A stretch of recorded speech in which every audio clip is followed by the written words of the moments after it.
I'll just record the video and then get the camera and probably move it towards this way a wee bit more. Alright. Just sometimes it can be a bit getting the right angle of the camera. Yeah. Yeah, that's good. That's in picture now, picture perfect. I'll just sit on that side. Sure. I'm going to get my shades on actually. Alright. I think that'd be cool. Got my Ozzy Osbourne. I've worn them all a few times. Oh yeah.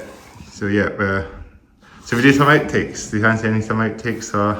Yeah, sure. What will that involve? I've no idea. I'm just trying to think this. Well, I know we're going to get a serious thunderstorm coming.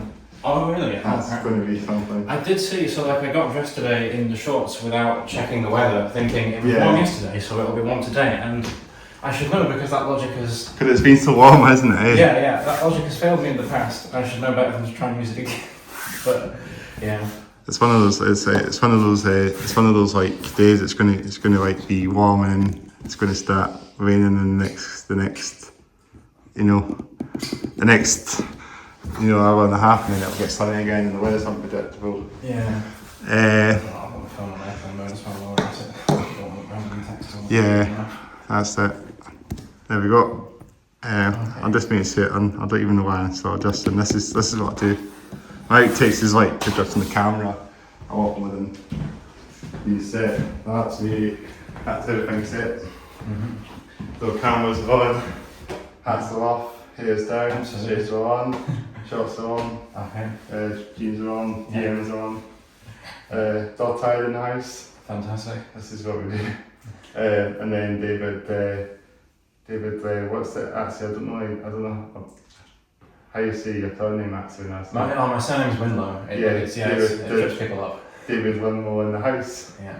So yeah, it's good to get you on the podcast. Thanks for coming along. Thank you very much. Thanks for organising. Episode 102 a wee bit now. A wee bit not, but that's so many episodes of this done. Oh yeah. I think it's a bit that for the shades now. I think about it. It's not quite right. It's not quite right. But like, as with the shorts, it's not quite the weather. Yeah, but hey, like the shades are probably not a bit dark in the head. It's a bit dark in here, so. Yeah. So episode 102, believe it or not. Getting you on. Thanks for coming along on the podcast. I don't normally do the crap anymore. I normally do that crap every time, but I've stopped doing that now. Oh really? I need to try and bring that back on again in the next episode. Just, this is what we do, go through the podcast and just chat, whatever we chat, waffle on and yeah.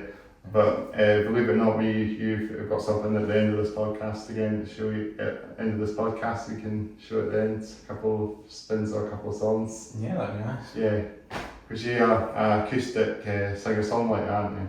That's right. Yeah. So that's somewhat born out of necessity because, like, when I started off, it was still, it was like 2020. There was not a huge amount of socialising being allowed. Yeah. And I guess the entire project was kind of born out of, the amount of time that I had on my hands at home and stuff, and also just, having wondered for a long time, could I actually write songs? Could I do that maybe? I'm not sure.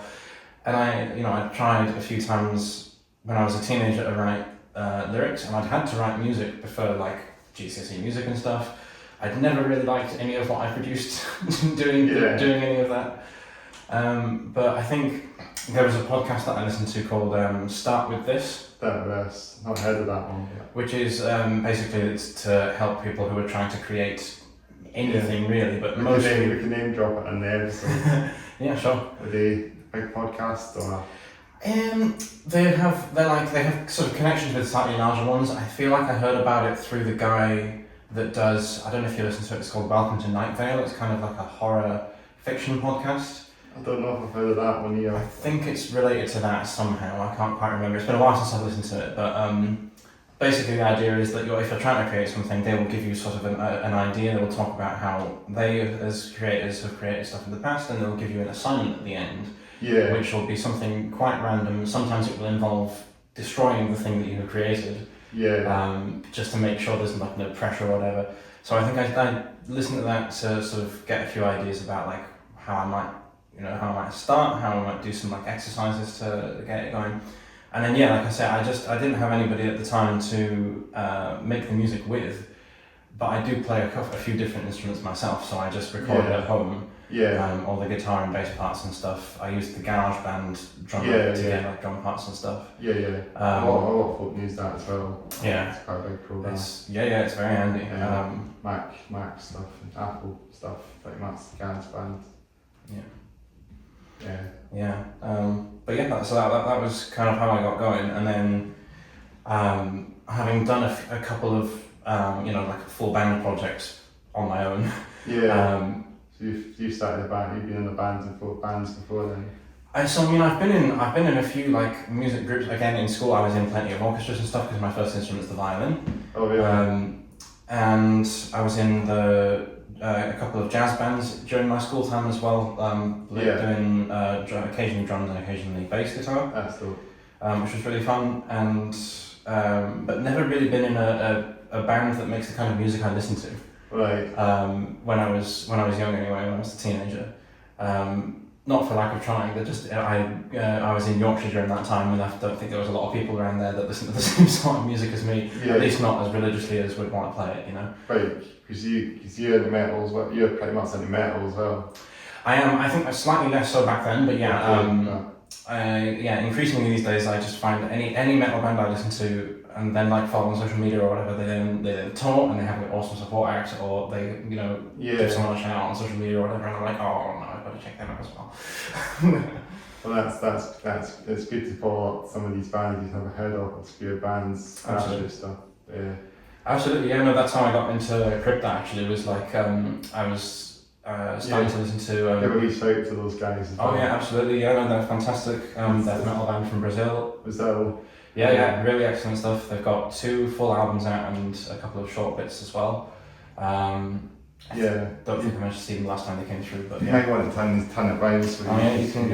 Absolutely. It's a really cool design. I do like that shot. Similar to some of my band t-shirts as well. Like black, and it has like bright logos and stuff. Oh yeah, true. Maybe similar to some local bands. So that's a cool shot. And it's was it Dark Clouds or something? Dark Clouds is one of the first songs on their newest album, their second album. That's cool. It's really good. And it's a death metal band. Yeah, fairly straightforward death metal, I suppose. I think the only twist on normal death metal, I suppose, is that they are all women, which you don't get a lot of in death metal. What's that? Sorry? What's that you said? Everybody in the band is a woman. As a female, all female death metal band, yeah. That's Which there's not an awful lot of in death metal, and so I saw a short video of them playing, and I was like, oh, who are these people? This is an amazing song. You never get women in death metal. I need to look into this. Yeah, so it's quite good that you've seen them then. Where was it you saw them about? I saw them in Glasgow in the Garage Attic. Oh yeah, I know that place. Yeah, I'd been in the lower bit before, the slightly larger space. But not in the attic. The attic was actually really cool for a show like that. It's really floors in that place. That's the 2 floors. I'm not sure. Two stories in that building. Yeah. So upstairs is a bar, and downstairs is like red ones. Yeah. So there's like a large, medium-sized space, I guess. It's all relative. Downstairs, and I've seen a couple of shows there, but most recently I think I saw Soulstaffers there, like the Icelandic sort of slightly experimental, sort of post-rock metal band. That's cool. And then I'd known about it for ages, but I hadn't been in the upstairs space, but it was really nice. So it's a good venue. Is that actually the first time there then? It was my first time in the upstairs bit. Yeah, I think when I saw Soulstaffers in the downstairs bit, there was a couple of, for me, from where I was standing, at least, there were slight sound problems. Way more bass than was absolutely necessary, but sometimes you like that. You go to some gigs and the sound tech doesn't sound, puts the bass and the guitars are always quite low. It must vary from night to night and so on. So maybe they prefer that sound, sometimes. Maybe, but when I saw Soulstaffers again in Queen Margaret Union in Glasgow, there was none of the same issues. So I think it was just something happened on the night, or Yeah, maybe the sound guy maybe. Yeah, I'm not sure. You don't know that. I've been to Queen Margaret Union back in the day to see Testament and Exodus. No, it wasn't Exodus, it was Testament, and it was. Oh, nice. I would love to see them in a space like that. I saw Testament in the Hydro last year. That was I saw him before the pandemic. Was the last time I saw this now. Before all the lockdown came along. Yeah. It was good. Exodus and Death Angel. Oh, that sounds great. I mean, they're coming back to the UK this year, but I'm not going to Scotland, so I'm not able to make it. I'm going to see when that is, because me and my pal went a few times and it was very cool. Yeah. It's a big gig. It was a busy gig as well. I mean, it was packed as well. So it was at the Barrowlands, if you know that venue. I do, yeah. I've been there many times. You're a great venue. So they have the old metal band there as well. It's just brilliant because it's always good to see good metal bands there as well. It is, yeah. No, they put on a good range of stuff there. Yeah. I've seen a couple of metal shows there, but I've also seen Frank Carpenter Outtakes there. Yeah, and my favourite band is a little bit different to any of this stuff. They're called the Mountain Goats. Mountain Goats. Where are they from? They're from America. The singer moved around a lot as a kid, so I'm not entirely sure what part of America to say they're from. I guess California. I think they started when he started making music. He was in California, I think. That's not bad. But yeah, for the most part the like genre is like, you know, acoustic guitar driven, like, I don't know, in indie folk rock stuff. I don't know. Yeah. There's a bit of a variation in the sound. But yeah, I saw them in the Barrowlands as well, and that was also an awesome show. That's good then. It's a really cool space. There's so many great bands that are playing big bands and small bands and bands you've never heard of that play sort of big venues, like opening bands as well, and you want to shout them up. So I'm looking at Dog Tired, one called Dog Tired for Edinburgh. Don't know if you've heard of these guys, but they're pretty good, so you should check them out. Have a listen, yeah. Groove metal, they're pretty groovy, Pantera sounding band. Okay, cool. And they played a few times in Edinburgh. I've not seen them play Edinburgh for a while actually, when I say that, but they have played Edinburgh. They're brilliant to see them. I mean, guessing that the top metal band is still vibing around, you know, playing some old school thrash groove metal, you know. Yeah, okay. Cool. Definitely like Pantera, you know. Okay. I mean, I had them on the podcast quite a while back now, I say that I had Dog Tired on the podcast.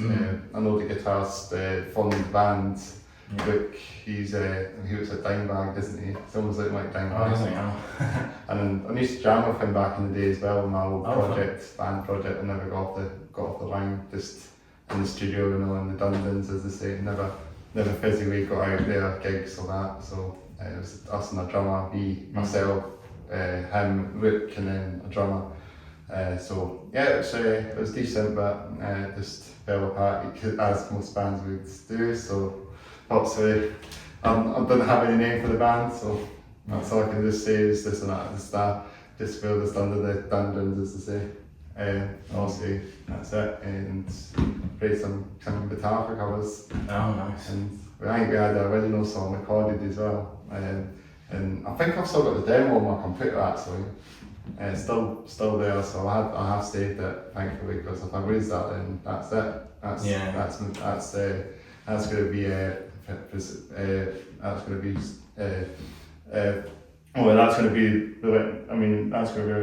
what's the word I'm actually looking for now? I don't even know what the word I'm looking for. I'm not sure I can help you with that one. But it'd be a shame if you lost it, definitely. Yeah, no, I've still got it in my computer. I've put it on the drive. I put it on the crowd storage, so it should be there, no doubt, on there. So if I lose it, I can keep it on there. So it's still there. But yeah, that's what I can say. It was a project we did for a few months, and I just never had a name.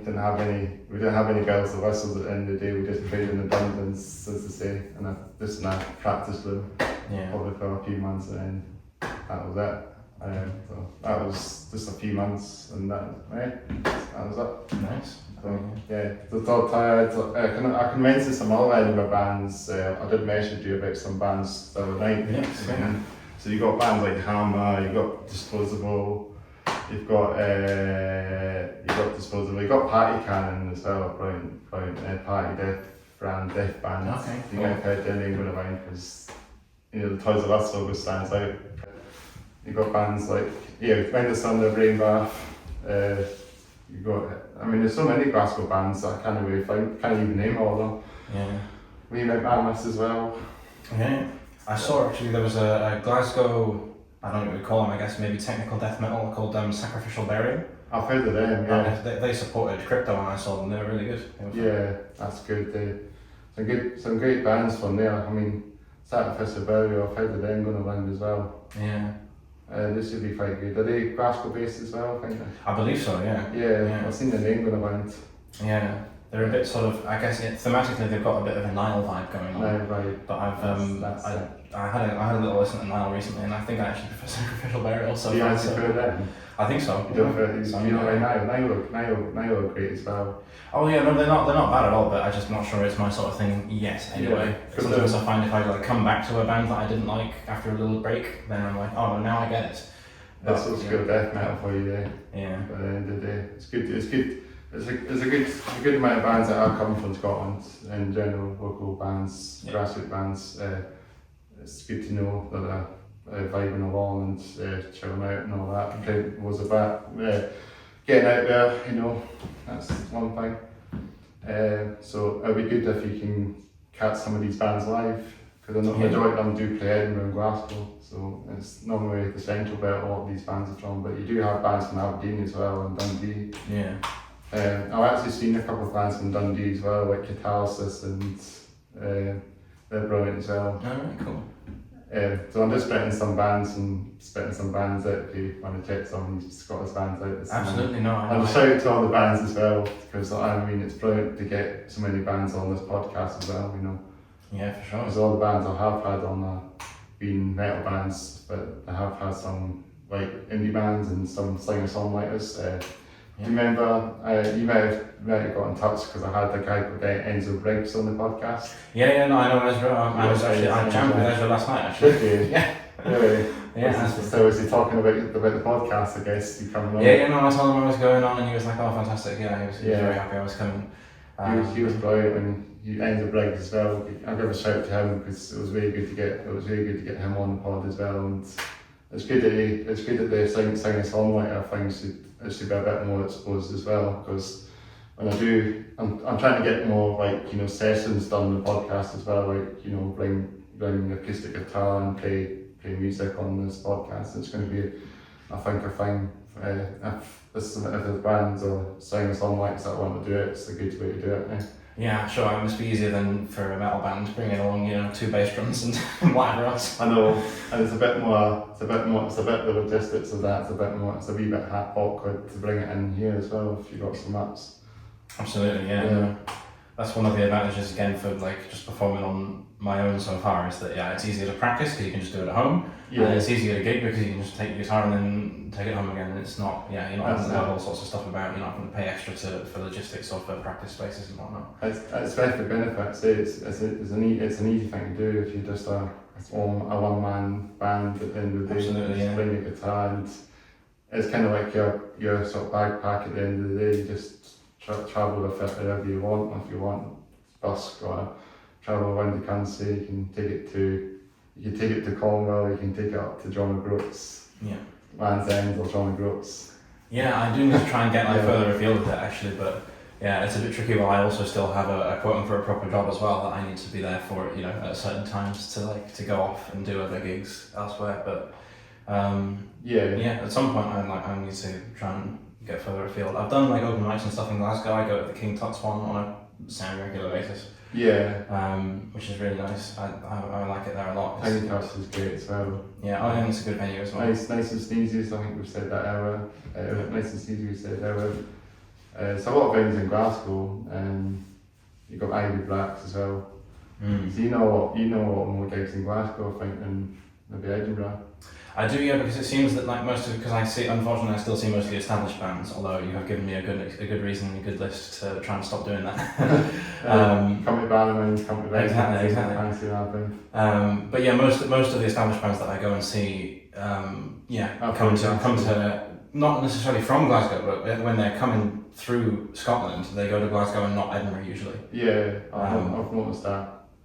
Even like sort of touring bands as well, they seem to come through Glasgow. Exactly, yeah. Yeah, Edinburgh doesn't seem to have that. Webel and Gels probably the venue they should play if they need that. I've seen a gig there, and I've seen one in the Mash House, I think it's called, which is like around the corner. Yeah, just opposite Webel. Yeah, but I think that's it for metal gigs here, unless you count Therapy, which sort of.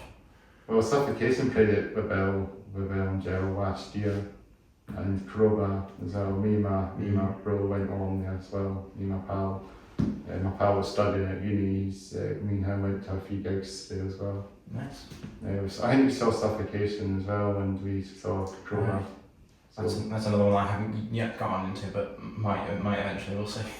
Yeah, it's a brilliant venues, big venues. It's kind of like the Studio 24 replacement, as some is saying now, because Studio 24 was like the venue for a lot of metal bands back in the day. Well, when I started going to gigs when I first started going to metal gigs, it was the venue to go to.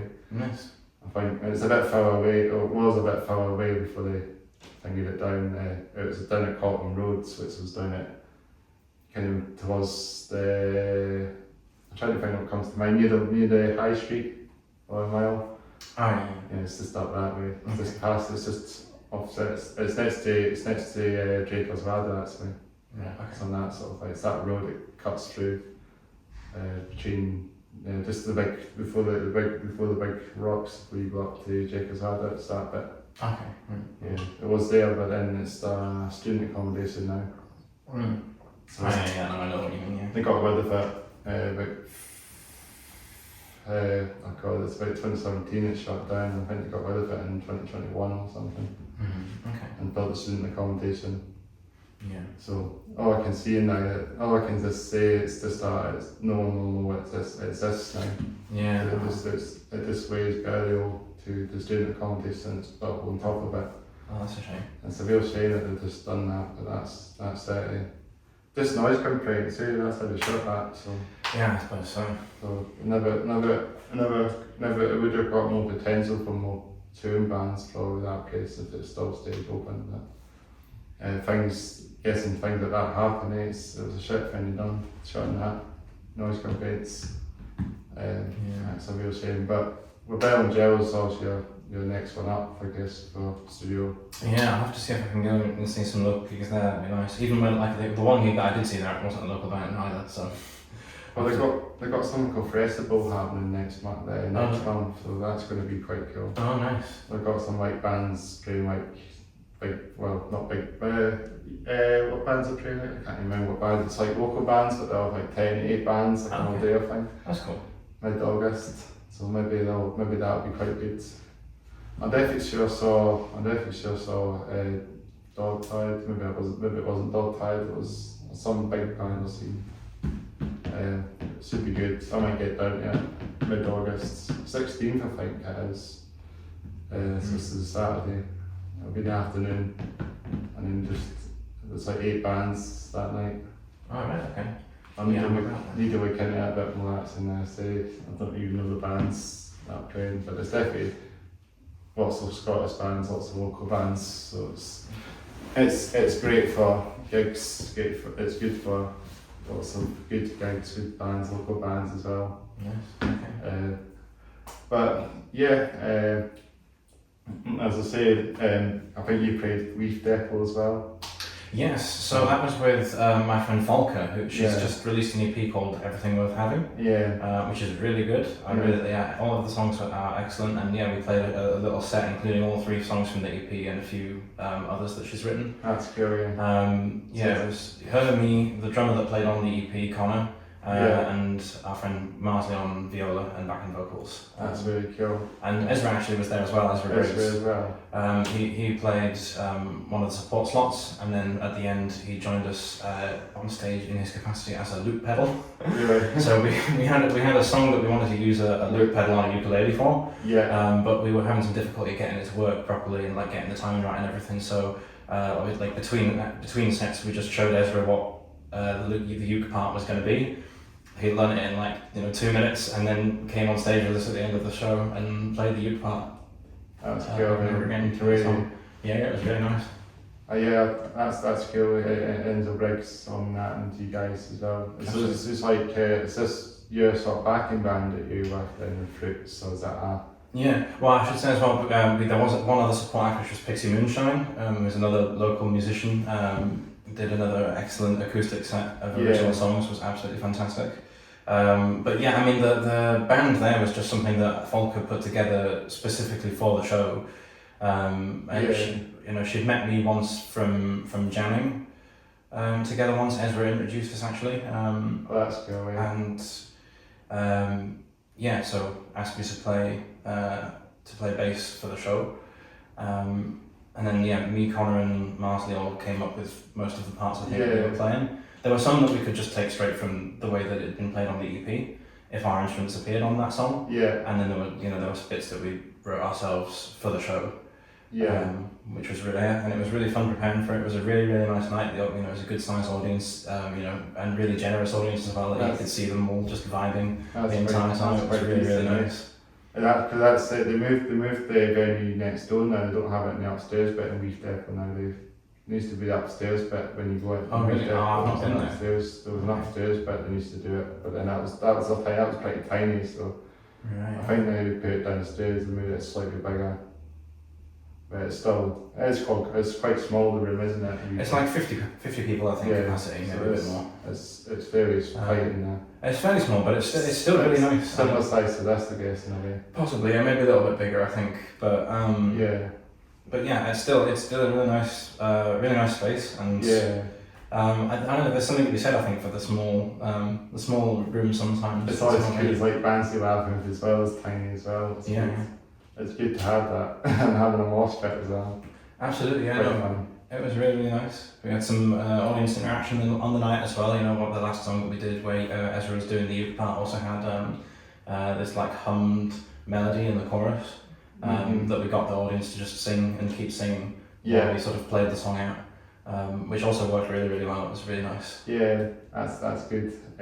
I think we're down to that one. When was this one? Was this recently, wasn't it? That was, I'm going to misremember the date. I'm sure it was June. Yeah, I think it was June. Yeah, it must have been June. It's so funny because coming up to it, I was constantly on Instagram going, "This is the date, this is the place, please come." Trying to do promo for it and putting flyers up and stuff as well a little bit. Getting prepared. So I could not have forgotten the date in advance of it, but now it's passed. I can't remember what day it was. It was a Thursday night. I can tell you that much. Thursday night. Everyone showed up and at least. Yeah. That's good. I don't think I was down that night, but great. It's good that you got a good audience for that night. I knew the drummer actually talking about that band, the drummer Connor, and actually recognised them, actually, the mullet and that. Oh, you know him? Yeah, cool. He was at my college back in the day. Oh, right, He looks like a pop punky kind of drummer, isn't he? Yeah, he plays in a band called Hush. That's the band I was thinking. Yeah, shout out to Hush. I need to hit them up because they're doing a bass band as well. Yeah, absolutely. Shout out to Hush. Hopefully I could hit them up at some point in the future as well because I saw them live a few times as well. Oh, did you? Oh, nice. Yeah, I still haven't, even though I know Connor. I need to get down with that. I hope they come back again soon now. I need to look into them in the next playing because I would love to see them again. Yeah, that sounds good. Because they were great with it last time. I think it was Barrowman's that played. Oh, there was, I'm pretty sure We Make Mammals were playing that night, believe it or not. Band of We Make Mammals. Oh, right, nice. They were opening up, I think. No, maybe headliner. Oh, cool. And they were playing Hush, so maybe they were the second band on that night. I don't remember, but they were quite punky. Yeah, that's cool. I can't remember who else was that night. That was a couple of years ago now, so they have been going along for a few years or something. They've been going a few years now, haven't they? I believe so, yeah. Yeah, I've heard the name going around, and that's why I recognised the drummer from Hush. I mean, Connor recognised him, and he was definitely in my call. I think he must have played in a band. He must have played in a band prior to that as well. I think so. Yeah, I'm not sure what else he's been up to, but yeah, like I say, he played on Volker's EP. And he played drums for us at the show, and it was really good. We actually got a comment from an audience member at the end specifically saying, "Oh, someone sent to me, oh, you and the drummer were really locked in." So yeah, well done on that. I'm like, oh yes, very nice to hear. That's good to know. He's probably really good because he plays a lot of heavy stuff as well. Probably. Yeah. Well, he was saying to us at the end of it that like he'd really enjoyed kind of not the break exactly, but just the variety, I guess. Keeping it a bit more low key with you guys. Just not always playing the loud fast stuff. He wasn't even using like normal sticks for the gig. He was using I can't remember what they're called, but like the ones that sort of halfway between sticks and brushes. Yeah. It's like a bunch of like wooden. I know the ones you mean. Wooden cylinders, almost like you got a bunch of chopsticks here. It's not like heavy, but Slightly softer sound. But yeah, it worked really well. Everyone in the band I think did a really good job. Yeah, really nice time. That should be cool to have bands members of metal bands doing like softer stuff, you know. Yeah. Because you said you like some metal as well, as I said earlier, you like heavy music as well, you like death metal bands as well. I do. I listen to quite a lot of metal, and I listen to it fairly regularly, but it's not absolutely not the only thing I listen to. Like I say, I also listen to the Mountain Goats a lot, which is quite some distance off. Although I happen to know that the singer for the Mountain Goats also listens to a lot of death metal, which I find interesting. And through them I've discovered all sorts of other like more sort of folky, softer kind of bands like the Weather Station, who I've seen live 3 or 4 times now, I think. Yeah. A fantastic Canadian sort of folk and That's sort of indie rock band occasionally as well. I've not heard of them. They're really, really good. They had an album come out in January. Called Humanhood, and it was really, really good. That's cool. Brilliant stuff. Yeah, I need to check some more bands out actually, like Mike and Goat and that. I've never heard of them. No, yeah, absolutely. I mean, I'm trying. I try and keep it fairly diverse. Sometimes I guess I like I say with the metal bands, sort of leading to more metal bands. Listening to some metal often puts me in the mood for more metal. Yeah. But I don't know. It feels nice to try and listen to a broad range of things, and it's definitely nice listening to something that has like a completely different sonic palette every now and again. Yeah, I do listen to a lot of metal. I've been listening to a lot of metalcore lately actually, and finding that metalcore stuff and like Pathway Drive and Bury Tomorrow and that. Yeah, so my metalcore taste is still very much in its infancy. There's not much metalcore that I can be bothered with just yet. Maybe get to it eventually. Indeed, yeah. I don't mind it. I do like it and that. I mean, there's so many bands that come out there that do metalcore and death metal and that. It's a popular genre still. Oh yeah, no, it's really taken off, I think, hasn't it? But yeah, it's just I don't know, for some reason even like when it was kind of starting out, which in my head is when like Bring Me the Horizon were coming up. Yeah, and Kelsey's Engage started out or something. Yeah. Couldn't really get into them at the time. Yeah. And still can't, but like maybe eventually. Yeah, I do have a soft spot for Acounstic actually, but I should listen to them a bit more. I know they're a bit more melodic as well, they're not like full metal. That's true, that might be where I should start then. Because I mean, the main one that I've been listening to simply because I saw them live recently supporting Slipknot is Bleed From Within. Yeah, they're brilliant. Who, also a Glasgow band, which is fantastic. Yeah, to those guys. Imagine them coming on my podcasts because they might come eventually. Yeah, that would be really cool. Because they live in Greater Glasgow anyway, sort of that area, they actually live in, but a huge band anyway. Well, I don't know exactly where they're based, but I assumed it was still, still somewhere around Glasgow. Yeah, maybe need to hit them up sooner for the relocate. Yeah, they might relocate by asking Alexandria because all of their members live in the States. That's true, yeah. Believe it or not. That's what some bands do, they actually do relocate. I've seen that a lot actually with loads of bands. And they get, because I'm guessing they get a lot more tours over there and a lot more fans, and it seems like, I guess so, yeah. I think they're built from Valentine as well. They did a lot. They've got a big fan base in the States, and I feel like they are. Yeah. Even if they're a band from like a small place, actually under the Stainbridge end. That's true. Yeah. I mean, yeah. Do you think with them? Do you think they would be relocating to somewhere like America? Yeah, I could see that making sense for them, I think, definitely. They sound more American than the British band when you hear their music, actually. What, Bullet? Yeah. Yeah, I suppose so, yeah. A lot of people probably think they're American when they first listen to them. Possibly, yeah. I mean, a part of it is that you can't hear the Welsh accents. No, you can't. Which is funny. I saw that with, they're not a metal band really, but they're called The Blackout. Yeah, The Blackout. Yeah, I've heard that. They're from Merthyr Tydfil in like sort of mid-Wales, southish Wales. Lost Prophets as well. And like with The Blackout, you cannot hear a trace of a Welsh accent when either of the two vocalists is singing. Yeah. But then when they're doing a stage banner, it's so strong. It's such a contrast. It's really cool. Yeah. It makes me think about like accents in accents in music and how like a lot of British people for some reason sing with some sort of an American accent. I've noticed that. When they're singing, and I don't know why it is. I've seen there are videos about this online. I need to. I'll probably hear that as well. Maybe it's just the way. Maybe it's a cool vibe, It might be that. Yeah, it might just be sort of cultural influence from America. It's like, well, that's everywhere, and people think it's cool. Yeah. So you hear bands like just Alter gotta Bridge feel it and out. that. You hear bands like Alter Bridge and Alter Bridge. You can hear Myers Kennedy. You probably hear him sound quite American on the Yeah. vocals. And Whereabouts are they from again? Myers Kennedy, Alter Bridge. They're from America. Oh, they are American. Okay. Yeah, it's all about them. So I'm getting off the track a little bit, you know. Nice. You got like, all those Welsh bands out there, you know, and you got those. You just got. I think Wales has a dedicated. They must have a big recording studio down there. That I think a famous recording studio. That's probably how there's so many bands down that way. Yeah, I'm not sure. I'm not sure. Yeah, it's just big scene, Phonics, Manic Streets. You know, Yeah, true. all those big bands. Feeder. They're like huge bands. You know, indie bands. Alternative Britpop bands, you know, it's a big scene going on in Wales, you know. South Wales especially. I was going to say, because I mean, I'm originally from Wales. I was born there, but I'm from the sparsely populated end. I'm from the north. Yeah. So I don't know. I've never, and also like I have been to London, I've been to Glasgow, I've been through Belfast, and I've been to Dublin. I've never been to Cardiff. You know, we had a Yeah. Oh yeah. No, I've hardly touched any of South Wales at all. No. Despite having lived there in the north of Wales for the first 10 years of my life.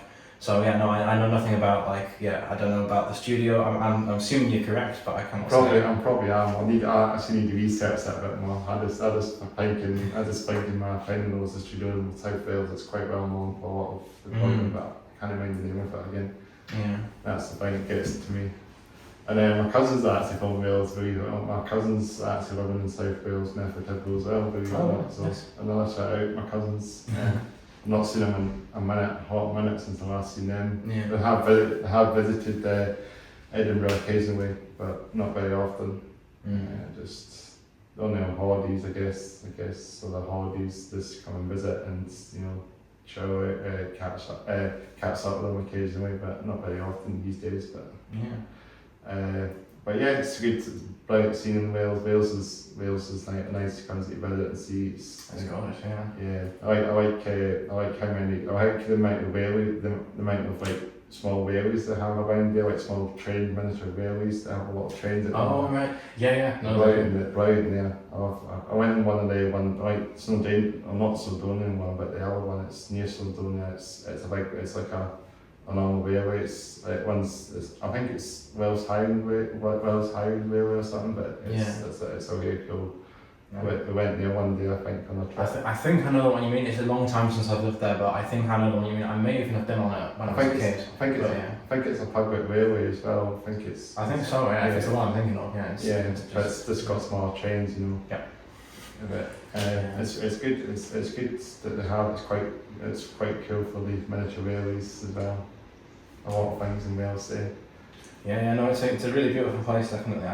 It's a long time since I've been back, but I would like to go there and do a little bit of reminiscing and also just a bit of a lot of nature there as well. Exactly, yeah, that's what I was going to say. Some nice nature watching, because that's one of my other big interests. Those as well. Yeah, no, so when I went to university, I studied ecology. Yeah. So it's a big interest for me is like the natural world, animals and plants and so on. Especially it's big country, it's got hills and hills and mountains, you know. Yeah, absolutely. It's good for that as well. So I'd be taking my binoculars down there and looking for some red kites. It's a good place for red kites actually. Yeah. Red walks in there. Yeah. That's good. It's a good way to do. But that's a wee conversation about Wales as well. It's good to talk about. It's good to go off the Wales a little bit and talk about other things as well. That's a good wee conversation about Wales there. So what I'll say now is we can talk about the music now. Actually, now so that's in this conversation. Because you've got music out there, haven't you, on Bandcamp? Because I think Ends of Briggs has a few ones, and I'm not butchering his name. Ends of Briggs, he's got one as well. He's got a full album as well, just the album. He does, yeah. So Ezra has a couple. He has a couple of really good albums. So he's got the November Guest, which I think is from 2019, which is mostly just him, but there's a couple of other musicians on it as well. And there's Torin Lee, which was I think last year. Both really, really good albums. I have both of them. I got one of them off of Bandcamp, and one of them I bought when I saw his show in the Leaf Depot earlier this year. That's cool. But I also now have a couple of things out. in 2023 I released an EP called Stuck In Here, which was just 5 songs. It's kind of a concept EP on people who are trapped in like places and situations that they probably don't want to be in. So there's a song about one of my favourite songs to do live is a song about some people who are kind of stuck together on a submarine on some sort of extended mission. The nature of which is not entirely clear, but clearly there's some hostility involved. That would be quite stressful to be stuck in a submarine. That is quite, that does sound quite stressful, doesn't it? Yeah, so that's one. And there's another one on there which is about a guy who gets who goes cave exploring but gets stuck in there and dies. Oh no. Very cheery. Well, it's good. It's interesting songs to write about, say different sort of things, different kind of like lyrics and that sort of has an interesting story about it. Yeah, I've been finding it interesting, kind of working out how songs can be like put together in an album, because this has always intrigued me when I see, especially when you start looking at like B-sides and stuff as well. How did this album come to be these songs and not the other songs, and in this order and not some other order? So I've also now got a full acoustic album out on Bandcamp. I think you just released one recently, didn't you? Yeah, so it's called Chemical Waves. It's an acoustic album because the EP was only 5 songs, but it still took quite a lot of putting together with all the different instruments and stuff, and then also I mixed it and mastered it myself. And it's on a full album pretty much. And then it just is a lot of work. So I decided that the next release I would do acoustic only, and then I would release it 1 song a month, and then while I was doing that I would try and put together either a full band version of the same songs or the next release. So that has worked out quite nicely, because I now do have another full band EP ready to go. That's it. So you got a full band that are doing this one? No, it's still just me, but I'm playing everything. You're playing everything. So again, it's been quite a lot of work, but still I'm very excited about the EP. It's not quite ready to come out to fully start talking about yet. Because I'm still trying to put some emphasis on Chemical Waves, because that, like I said, is just finished. So I say, it's been 1 song a month, first on Patreon to try and tempt people over there where there's some extra stuff, and then also on Bandcamp. So it's now fully out on Bandcamp and Patreon. It's also on YouTube if you want to get it for. I did that to listen to it earlier as well, so it's brilliant, really good. Thank you very much. So also a bunch. This time it's not at all like a concept album or anything. I named it what it's called because there's a song on it called Chemical Waves, and it's subtitled album under the name of it. But and I think the song Chemical Waves is one of my favourites on the album, and I thought it would be good to name it after that. Also, Chemical Waves, the song, is the last song on the album, and I don't know how much you've heard about this, but if you put an album out on a streaming service, say, which I have yet to do, but I may do eventually.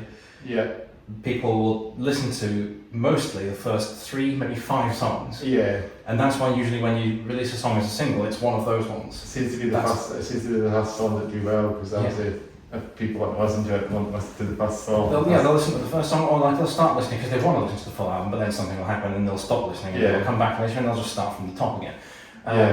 And that's how the sort of the views or the numbers don't really play it then. So you've got even on quite popular albums, you've got hundreds of thousands of streams up at the top, and then a couple of tens of thousands at the bottom or something sometimes. I mean, they're great songs as well, that's the thing. But sometimes it's not that the last few songs are any worse, it's just that they aren't singles, and they're just not the tension sound for some people as well. They just put it on for a while and then maybe have to do some other things, you have to just turn it off or something. Exactly. I can't be bothered listening to it again, listen to it, something like that as well. Exactly. So to try and counter this, I put the song that the album is named after last, so that people go, oh well, it's the album time. It's the album, the title track of the album. I've got to keep going. I've got to make it to Chemical Waves. And is that kind of when you say that's the last song on that album? That's the last song on the album, so so they're going to have to wait a while to get that, otherwise to just stick it on and start, that was the downside of it being the last song on the album from the point of view of how I released it, because it took 11 months on each of the platforms that I was releasing it on to get there, because there's 11 songs on the album and I was doing 1 a month, so it did take quite a long for the Outtakes Chapter come out. Difficult. So I might not do that again, but we'll see. That's a hard minute then to Yeah. get that out, eh? But yeah, Plus it's like waiting for like a video game coming out, eh? You know, yeah. you're waiting for the final, you're waiting for the final credits I to mean, come yeah, out. I guess it kept some amount of hype up, and I was, throughout the release period, going to open mics and playing the song Chemical Waves, and going like, this is from the album. Yeah. It's going to be on Bandcamp, please buy it. To try and maintain some hype for it. But yeah, I know that like from some of the people that I've spoken to at like open mics and stuff, like Sean Finley that runs the King Tuts one, has told me he quite likes that song Chemical Waves. So I'm happy that has worked at least to some It's extent. received quite well then, it's done quite well. It has, yeah. So that's very good. Good to get so many music out there. It's a good thing. If you like a sign a song like it, you can release song albums wherever you want. It's not like you have to write back full bands. You have to kind of pay a studio and do a tour. I guess do a tour. I guess before recording the next album. Yeah, Then no, you can get your royalties before you get your next album done. Yeah, no, it's nice having that freedom. So I mean, if I were like a band on a tight contract or something, then I would probably now be having to tour and promote Chemical Waves a bunch. Yeah. I mean, I'm happy to try and do the promotion and stuff anyway, so I will do that bit. But I would also probably then after that be expected to start working on something completely different. Yeah. And whilst I do have this EP that I'm going to try and maybe surprise release at some point, or I will see what sort of plans I have for that. What I actually want to do next is turn Chemical Waves into a full band album, and so I've recorded, I've programmed like the GarageBand drummer parts for it again already in GarageBand. I've fully recorded all the bass parts, and I'm now starting to do guitar parts for like full band versions of just all the same 11 songs. So is it GarageBand that you use to record them pretty much? Yeah, so I there's a YouTube account called the Band Guide. It's called. The band. It's by this guy Colin, who's a drummer for an American band called Broke Royals. But he seems to, mostly, I'm not sure if he's mostly the drummer for them or mostly a producer, but he's got a huge amount of like producing knowledge, especially when it comes to like home studios and stuff. And he just does like tutorials on music production software like GarageBand and Logic on YouTube. Yeah. And so not having the faintest idea how to do that sort of thing myself, when I started making music, I looked at some of these videos. Yeah. And like the first release I did, I skipped quite a lot of stuff because I was like, this is too much to learn at once. I'm just going to do the bits that make sense to me now and hope for the best. Yeah. So if you go back now on my Bandcamp and listen to the very first thing I ever released, which was a single version of my song Tram 83, it's way worse in terms of production than most of what has come since. So you maybe just mic'd up and then just recorded the song like on a phone mic, for example, I guess, if that's what I'm thinking there. I still recorded it in a GarageBand and stuff, but like I don't think I mastered it at all. Okay. I mixed it a little bit, but I didn't really know what I was doing. I didn't know like what frequencies to look for when I was doing EQ and stuff.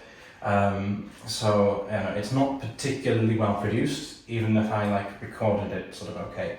And then like stuck in here, there's a few more things that I've learned, so it sounds, production is a little bit better. Chemical Waves, the acoustic version that is now fully out, better again, partly because it's simpler, so it's just easier to do. But now this EP, which is the working title is Fragments, that is now ready to go, and I will hopefully release maybe late this year, maybe early next year, we'll see. It's back to being full band stuff, so it's more complicated again, but I was really religious about how really specific and thorough about how I went through watching these tutorials and made sure that I was doing it, as well as I possibly could. And so, still not perfect, still not sounding exactly like a professional studio, but it's sounding a lot better than anything else that I've done so far. You're getting so I'm excited to hear it. Yeah. You're wearing the pounds every day, don't you? So that's a good way to get better and keep it up. And it'd be good if you could self-produce your music as well. I mean, you do self-produce your music, but it's good if you can get wearing a lot of that stuff. It is hard when you start out. You want to get straight to the point. Absolutely no, and that's what I'm hoping to achieve in the end. Is like it's self-producing at the moment is a pro and con thing, where it's like, okay, it's great, I'm saving a ton of money and maybe some time and stuff going to studios and spending money on doing it that way. And I've also got more creative control. but I don't know how to do it as well as professional yet. Yeah. I'm getting better, you know, and like I say, especially with this EP, I can hear a lot of difference from where it used to be. But yeah, there's a little bit of a pro and con thing still. But I would like to get to a point where it matters a lot less, where people can listen to it and go, this is, you know, it's like slightly different maybe to the production style that I'm used to, but it's good, it's perfectly listenable, and it's great. And yeah, I think I've got that, to be fair, on Chemical Waves again, because it's an acoustic album. It's much easier to achieve that. I'm already good enough to make that sound good. But yeah, I think with the full band stuff, it's getting there, but it's going to take a little bit longer. Yeah, because you probably have to get everything. You probably have to like mix every instrument as well separately. And it's all in one. Yeah, so there's can I remember now off the top of my head all the stages? Yeah, so like you do. I think there was some. Yeah, I think it was. You do the master track processing first. I think when I'm mixing, and so I do a little bit of EQ and a little bit of compression on everything together first, and then I go through and do track by track. Yeah. Everything else. So yeah, to do mostly the same steps again, but like sort of more specific. Yeah. It's like fine tune it, I guess. That's great. It's a lot of hard work, but it's good that you get there and you want it to sound good. That's the main thing. Yeah. Yeah. No, so that's brilliant then. So I think we should actually do this. You can hear quick thunder. Oh my god, yeah, I can hear it. Yeah, I can hear the rain outside. Yeah, that's I definitely didn't dress for the weather. I told you it's going to happen. Never mind. Right, I was going to actually just say maybe we could do maybe you can show the guitar and we can do a couple of songs. Absolutely. Yeah, that's nice. This is the one and only. I'm gonna get a good session and kind sure thing. I am gonna slightly betray the name of the podcast though by putting my head up for this, because I find it gets in my face something chronic. If I don't do that. Okay, it's given me a newfound respect for like heavy metal guitarists who can just, you know, headbang while playing these riffs flawlessly and they've got hair flying in their face. That happens, isn't it? Yeah. So hats off, hair up, I guess. Yeah. For now. Maybe bands should do that. Maybe bands should put their hair up and bands put their hair down. You know when they want a headbang. Maybe. I mean, somewhere opposite. I do see occasionally that a band, you know, a guitarist or something who's got his hair, you know, tied quite firmly up, and I'm like, yes, a kindred spirit. And then it's been up. Somebody else who gets extremely distracted by it just being in the face all the time. They would definitely have it up there. Yeah. Again, it's a good way to prepare for gigs that way as well. Yeah, I think so. I had it. Yeah, I mean, I had it up as you saw for the gig that I did with Volker. And yeah, was very happy with that. Yeah, this is your guitar. So this is my Rathbone electroacoustic guitar. So I can plug this in, and this is what I do, like open mics and stuff on. Yeah. It's beautiful guitar. It's nice. Yeah, thank you. That's a good finish as well, eh? Yeah, it's really nice. It's good to see. It's good to see. It's good to see like so many acoustic guitars. It's a good way just to talk about it as well. When you put on the chords. Yeah, it's really nice. So I got it in the Edinburgh Music Centre in Juniper Green. I don't know if you know that shop. It's really good. Is that the one? I think I've passed it actually because. Yeah, it's like it's actually slightly on the other side of the bypass, but It's Granite Road is quite a long road. I normally go down that way actually when I'm going through it. We just drive up past that main road and we see this. I've seen the guitar shop a few times. No, it's really good. They do all sorts of instruments. They're really knowledgeable, really friendly. They're great Shout out to them. Absolutely, no. They're quite new then. Sorry? They're fairly new then. No, I think they're pretty well established. I took my violin into them this week because it needs some maintenance doing, and they were explaining to me that there's maybe a little bit of a wait this time for the violin to be fully fixed up because they're currently catering to the Edinburgh military tattoo. Okay. So yeah, they I think they're quite well established. They have quite good, they have good contacts and everything. So they're doing a lot of work. They're doing a lot of stuff with their instruments. Yeah, they've got. I think they've just got brass instruments coming out quite a lot at the moment. Although I think it varies. Like he was saying, it varies like year by year how busy it gets from that. But yeah. But especially with this festival starting now. But yeah, there's also the festival coming up. So I imagine they're going to have a bunch of musicians coming into them and being like, I've got this guitar that's beaten up from 10 nights in a row. And they want to fix it. Yeah, that's a brilliant guitar then. Because so I bought it from them. They gave me some really nice advice. They were like, well, look, we could sell you, a Gibson for like $1,000, a couple of thousand, but you don't really need anything that fancy Yeah. to sound good. This is, a few £100 and it sounds, Yeah. Yeah. So maybe play a few songs at least, one or two songs. happily, yeah. What else do we go for? That's a good question. So, let's go for. So I'll play. My sister recently told me that her favourite song from Chemical Waves is the third, I think, song on the album. Yeah. Which is called Tired. So shout out to your sister. So yeah, shout out to your sister. Thank you, Rebecca, for telling me that. Yeah. Now you're going to get it on the podcast. Get on the podcast. That's good stuff. Yeah. Okay. So yeah, this is called Tired.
That's a great song. Thank you. Yeah. Thank you very much for doing that. So should we do another one or something? Oh yeah, I'll have to do another one. Well, I mean, since I've talked about it so much, I should probably do Chemical Waves, shouldn't I? Yeah, that's what you do now, yeah. The main one. Absolutely. I was going to say that to you now, actually, is to get that song out on this as well. That's good stuff. Excellent, yeah. So if you're listening to the album on YouTube, make sure you listen all the way to the end so you get this one. That's it. Need to get it to the end. That's the system. Yeah, right, yeah. So this is called Chemical Waves. Take it away.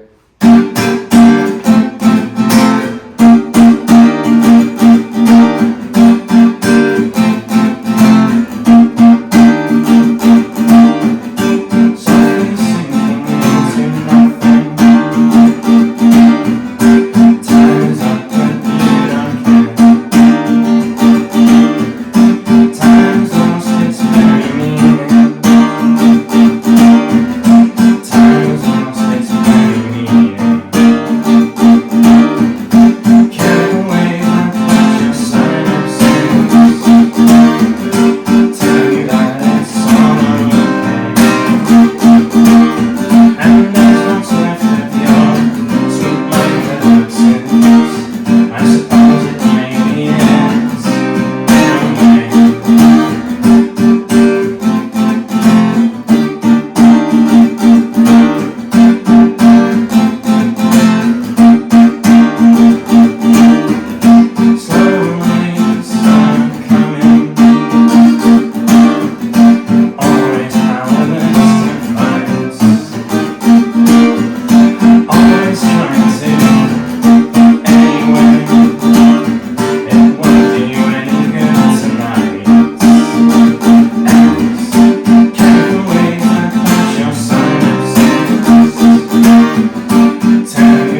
as well. It sounds so heavy as well, and the sound feels so heavy as well. It is, yeah. It's going to be. I think it's going to be slightly funkier than heavy in the this full band version that I'm working on. But we'll see. I mean, anything can happen. It might end up getting heavier. You never know. That's so good. Thanks for giving a couple of tunes. A couple of spins of tunes on the podcast. It's very good. Thanks for having me. Definitely have to do more podcasts with singer-songwriters in the future as well, because it's always a good way to just do sessions, Yeah, it's really fun. Putting it ends with breaks and I'll need to try and get more musicians to just come up and hit me up to do successes and interviews. Even a full band as well, I want to try and get full bands to do sessions as well, even that's a possibility as well, not just singer-songwriters but full on bands, bring all the instruments to them. Yeah, that'd be cool if you can get it. Yeah, you can set it up. Yeah. I think that'd be brilliant. Cause I'm trying to actually do that. Actually, I'm trying to get in touch with some bands actually now. Yeah. Yeah. So possibly that's a thing that's going to happen in the future, guys. So watch that space. Check out. Hopefully, we'll get some more acoustic songwriters or acoustic sessions on this podcast. It's going to be a great thing for the future of this podcast. But yeah, it's really been good to get you on. Before we wrap this podcast up, do you want to mention anything, any upcoming gigs or anything like that? If you've got any gigs or?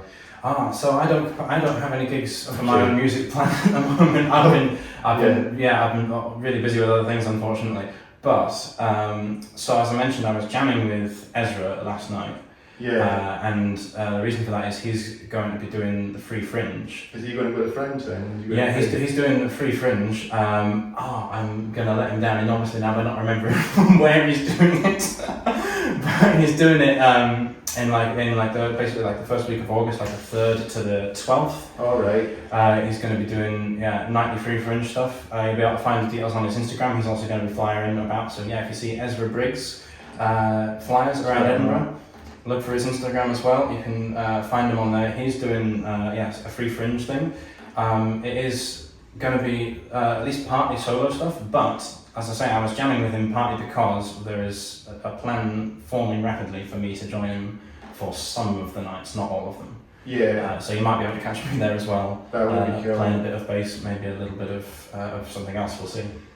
Full band, maybe. You never know. Yeah. Well, we were working on a song last night where I was playing guitar actually. So yeah, some bass, some guitar from me, and then all sorts from Ezra: guitar, uke, violin a little bit. Yeah. His good old dark folk tunes. So yeah, that's Well, that'll be really good. That'll be something to look forward to. If anyone's listening, it'll be busy as well. So I reckon you'll get a lot of people that will come along as well. Yeah, hopefully. But not even though I don't have any shows, people can still support me on Bandcamp. All my music is on there. On Patreon as well. It's also all on there. Plus there's like some behind the scenes stuff, some essays and all sorts. Instagram, you're on all the and Instagram as well if you just wanted to get the updates, absolutely. Yeah, so all the social media platforms, hit David up for that, all your stuff and that music and tours and whatever. You've got some mats on there, I guess, especially if you've just been a singer-songwriter, you do a lot, it's a lot of things to do for a one-man band, social media sites as well. Yeah, the social media side is possibly the one that I'm still the worst at. I was talking about getting better at production, but yeah, social media is definitely still one of my weaker areas. You just kind of don't have the motivation to use it. I don't have this desire to constantly be posting pictures of my face. I know. I want to play music, but unfortunately that only works when there's an audience for it. Let's do that and post pictures of my face. That's how people see it, at the end of the day. So, but it's been a real pleasure to get you on. Thank you very much. It's been nice. Anything else we could talk before we wrap it up completely? And that's the thing. If there's any more things to say, before we completely wrap it. I don't know, just if you do follow me, watch out for news of this Fragments EP that I'm going to drop soon, hopefully. I'll start talking about it some more later in the year. And then I can ask you about trying to go to some metal gigs in Edinburgh now, Yes, absolutely. I'm going to have to try and get into the local scene. Get in the local scene, grassroots scene, support some good metal bands, even because it's a private scene in Edinburgh. There's so many great bands here, It's good to I've got loads of gigs here as well, down in town as well. You know, it's good to see bands that are coming and going and new bands coming. So it's a thriving scene, I guess. The classic scene is thriving at the end of the day. You know, like this, like the big mainstream metal scene as well. It's also thriving too. You know, it's both for us. You know. Yeah. And it's a bit of a shame that that's how I call it day now. That's them. That's true. That's them. Well, they were the pioneers of metal, eh? Absolutely, yeah. No, I'm happy they did that gig though. It was a really good idea that they had to give Ozzy a nice send off and raise money for the local hospitals and the Parkinson's charities and stuff. So they did a lot. They did a lot of bands that night as well. They did Anthrax and Metallica and Guns N' Roses, all that. They all joined in. Absolutely, yeah. Who else was there? That was hard to say. But yeah, all sorts of cool people. Yeah. So it's a brilliant thing, but. Yeah, I think that's a good way to that podcast. For you, thanks along thanks for coming along, David. Winlo, David Winlo. I don't picture it because I'm so bad at picturing band names. Episode 102, believe it or not, 102. Yeah. The one that we 3 digits on now on. That's it, 3 digits. We're going to get our way up to 200 episodes. Yeah. It took a few years to get to that now, but it took me 3 years to get to 100. So. Alright, well, I mean, the trajectory is just, I reckon in 3 years. 3 years time I'll be at 200. Yeah. And then in 3 years time I'll be at 300 and then 400. Maybe take a long time to get to 1,000 episodes. But I'm hoping that'll be if I'm still doing that. If I still exist, I'll still be doing this episode podcast. Maybe with more upcoming big bands, maybe by then maybe we'll see what happens. Yeah, we'll have to see. And we just reached top 400 subscribers as well, so thanks again for keeping this up as well. We're halfway to we'll end up doing 500 no doubt soon as well. I can't believe how far we've come. 400 subscribers is a great milestone for this podcast. I wasn't expecting to get to 400. I was expecting this podcast to only get to less than 100, but I'm really surprised to get to 400 subscribers on this podcast. So thanks for the support, guys. Thanks for keeping us up. I'm going to keep this going as much as I can.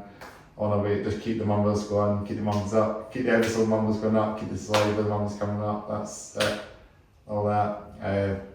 But yeah, so if you want to check out this podcast, make sure to subscribe, like, comment below, get in touch if you want to come on the podcast. I mean, just leave a comment, and if you want to come on board, just comment below, I guess, as well. It's not a good way.